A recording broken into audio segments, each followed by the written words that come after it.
L'insémination artificielle est la technique la plus simple. Elle consiste à stimuler l'ovulation de la femme par un traitement hormonal et à injecter le sperme directement dans l'utérus. La fécondation se fait naturellement, à l'intérieur du corps de la femme.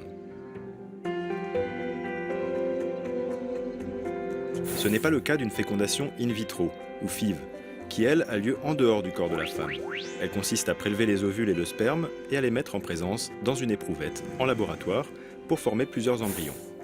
Un ou deux de ces embryons seront ensuite placés par le médecin dans l'utérus de la femme. Une technique plus pointue est désormais utilisée, la FIV avec micro-injection dite FIV ICSI. La différence est qu'un seul spermatozoïde est sélectionné, préparé et directement injecté dans l'ovule grâce à un microscope. Cette technique augmente le taux de réussite de la fécondation. Si la FIV réussit lors des premières tentatives, des embryons dits surnuméraires peuvent rester et être congelés.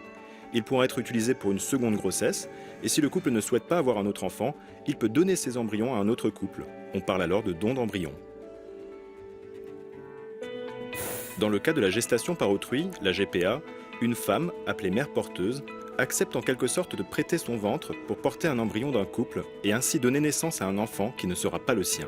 Cette technique est interdite en France et en Allemagne.